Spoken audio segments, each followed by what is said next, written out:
Okay, welcome. And thank you for attending the State Board of Accountancy's stakeholder meeting via webinar today. The date is Friday, July 12th, 2024, and it is 10:02 a.m. Before we get started, I'd like to introduce the staff members from the Division of Professions and Occupations that are present.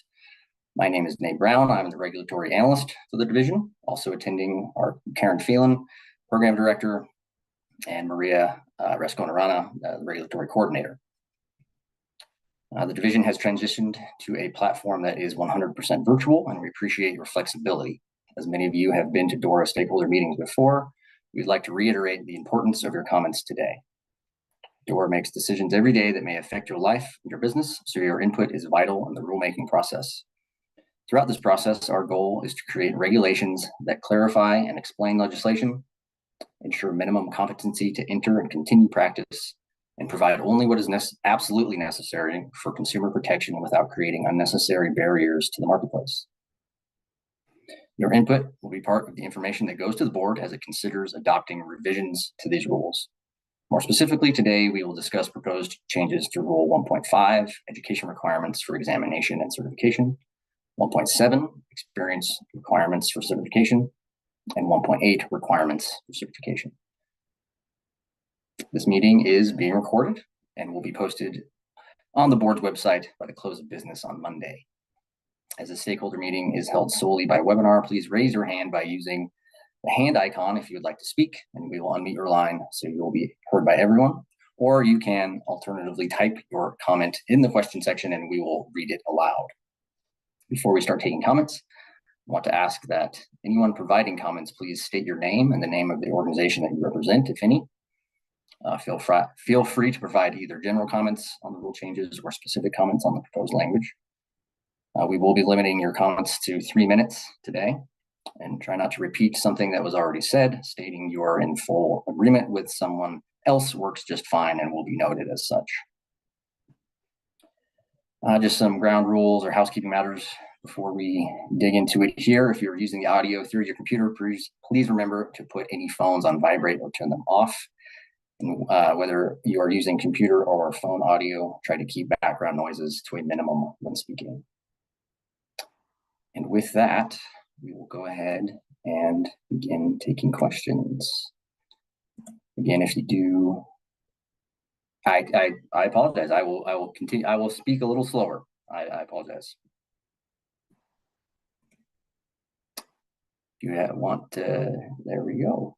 We have our first hand, and I'm just gonna, if I butcher anybody's name, please excuse that from me. But Alicia Galinas, you should be able to go ahead. You'll have 3 minutes. Please go ahead. Hi there. Thank you for the opportunity to speak. My name is Alicia Galinas, and I am the CEO of the Colorado Society of CPAs. I had provided a comment in written form here, but I believe there might be some confusion about the written comment provided, so I wanted to provide clarity verbally. My question is in section that you have up here, D1, and it references 27 semester hours of non-duplicative coursework. However, the next section refers to 21 semester hours of accounting courses that excludes introductory accounting courses.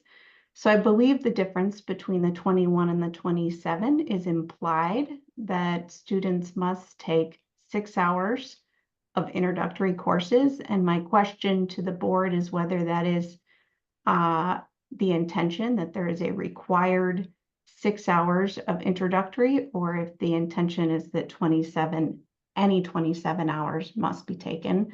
So my recommendation would be to make that explicit, if so, or change the section 1 to reflect 21 semester hours excluding introductory courses to be consistent.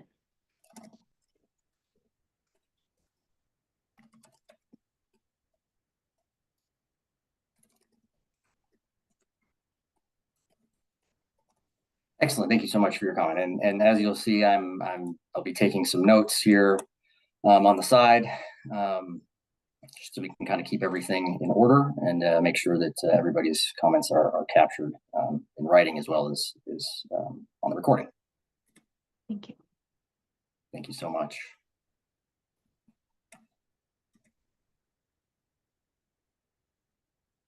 Okay.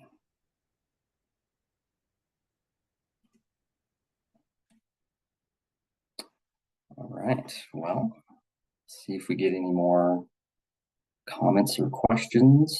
Again, you can, of course, always type them in. Raise your hand and we will unmute you.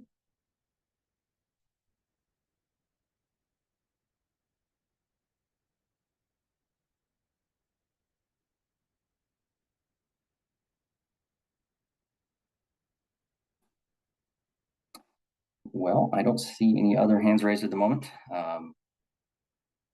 Let's see, looks like we got a Q&A and a question. Oh, I'm asking about the sections that can be commented on. No, feel free to give comments on other sections as well. You know, the rules that were noticed were 1.5, 1.7, and 1.8. So certainly any of those are fair game. And Alicia, I see your hand went back up. Please unmute when you're ready, and you will have another 3 minutes. Thank you, and thanks for the clarification on the process. I wanted to make one other recommendation that was in written form but not properly reflected in the comments in this note here, to decide on the experience requirements in Rule 1.7.A.1.B. It is referencing the work hours. My comment to the side wasn't properly reflected, but my comment is that I recommend that I'm in support of this particular change, but that it is stated that any qualifying work hours, which is provided below, obtained during an academic internship that is claimed for the educational credit rule, may also be included. I think it's just a wordsmithing that is confusing when we say for both experience and educational credit. So I think the clarification here is just that a qualifying work hour may be included regardless of whether it's in the educational part of an academic internship. And my comment is in writing, so actual language may be referenced. Well, thank you so much.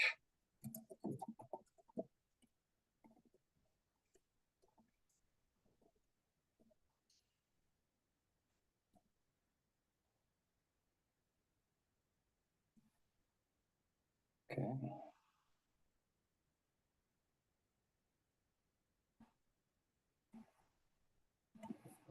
Let me stop the timer there. Excuse me there. All right. Much for your comments, and while anybody else is either formulating their thoughts to speak or typing in their questions or comments into the chat function, I just wanted to take a moment to thank you all for coming out on I'm sure is a busy day for you all on a Friday and during a heat wave, no less. So I really appreciate you taking the time to come to the stakeholder meeting. You know, we really couldn't do what we do around here without public input. You all are in large part the subject matter experts that we rely on to make sure that what we're doing is workable and in the best interests of everybody involved. So your input, I want to assure you, is valuable and is always taken into account. We really appreciate you coming out today. Nate, I do have a comment. Just want to interject, or if you want to just tell everyone that. Excuse me. Yes, I completely forgot. So, Karen, thank you so much, and I can tell them, or if you'd like to as well. But it was so in looking at these rules and having had the board take a look at some of the previous stakeholder comments. You know, maybe some of these changes might not necessarily be ripe for action at the next board meeting. So what it has been decided is that the actual hearing to decide, you know, whether or not to adopt the changes proposed here is going to be pushed back until October. and instead of at the what I believe was the scheduled for the August meeting. So just give a little bit more time for folks to digest the proposed changes and to make suggestions. My apologies, Karen. If you'd like to share anything else in that regard, please go ahead. Thank you, Nate. Yes, I just want to tell everyone, part of the reason is due to the last meeting and just my assessment of the board of members that we did have. Our board chair was missing, of course, because she was at our NASBA regional meeting. We did have a couple other members who had missed a couple board meetings, and because we are not under any time constraints, I just felt that it was better to take it more slowly so the board at the next meeting can really look at all of your comments, completely digest that, and then potentially there would be another stakeholder meeting, and then have our rulemaking, as Nate said, at the October meeting. It would just be better for everyone, I think, to be satisfied with the deliberation. Perfect. Thank you so much, Karen. I appreciate giving that context.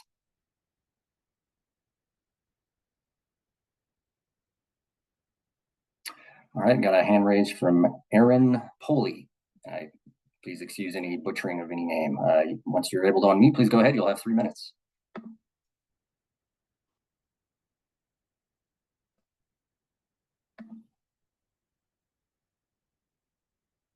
There you go.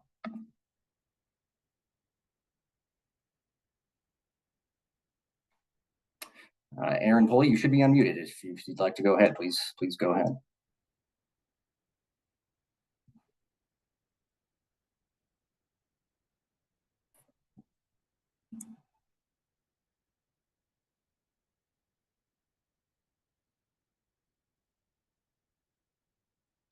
Looks like it was, oh, the microphone doesn't seem to be working, but we did get a written comment from the same individual. Could someone explain the requirement for CR&R training? The regulations refer to many sections of the Colorado revised statutes. Going back and forth is time consuming.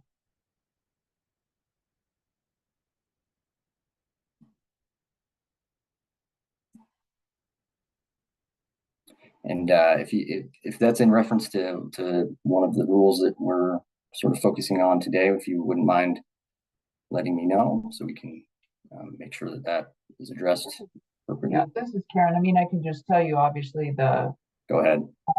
CR&R is required for any new candidate within 6 months after they become licensed.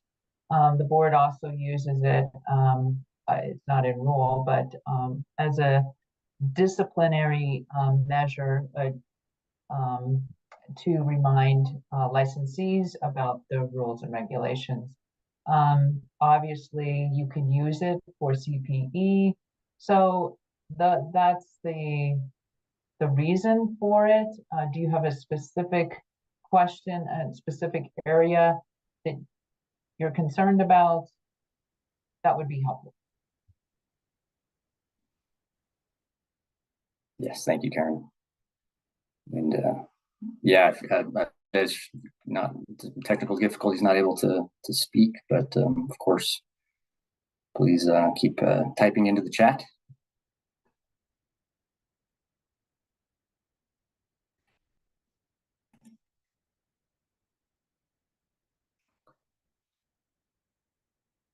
All right.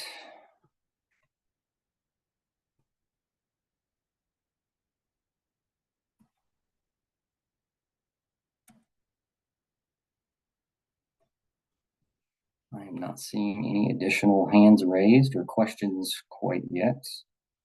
It did sound like Mr. Poley was going to be looking up some information to perhaps add additional context to his question. So we will, of course, give it some time. We have another good 40 minutes scheduled today, so of course, you don't want to rush anybody.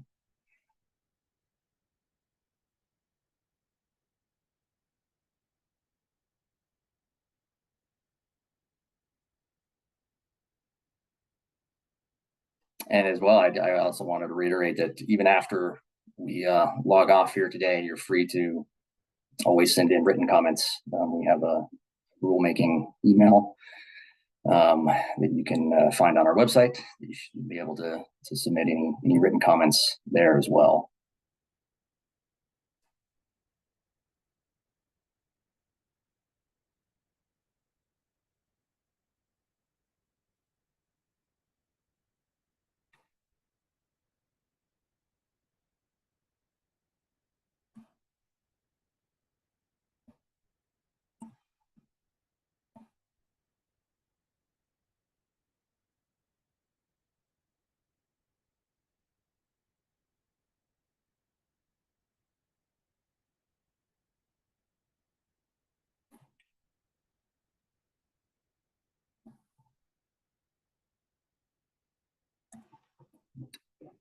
All right, still not seeing any additional hands or questions. We'll give it another couple minutes before we close up for today. We don't want to rush anybody, of course. I don't want to waste anybody's time either. So we will cut it short if there aren't any other questions, but I did want to give it a few more moments just in case anybody was formulating your thoughts or typing one last comment. We'll give it till about 10:22.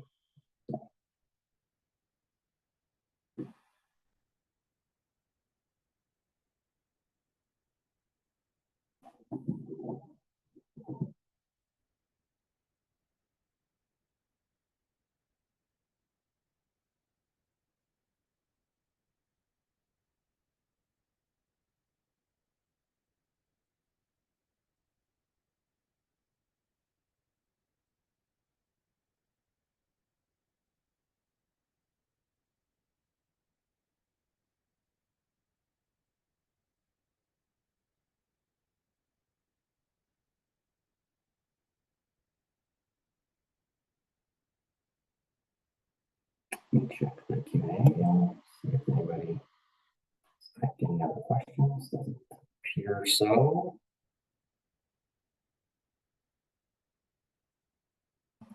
I don't see any additional hands raised. I did want to give some time for Aaron and Polly to find additional information. If you had a further question, a further comment for us. But of course, anybody else, if you have other thoughts, comments, questions.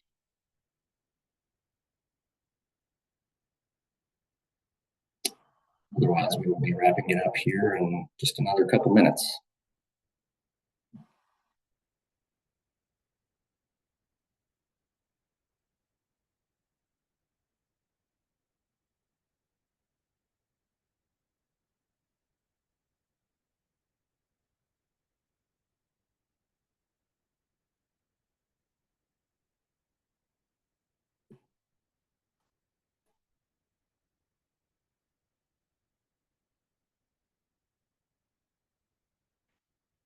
All right, seems like we are towards the end.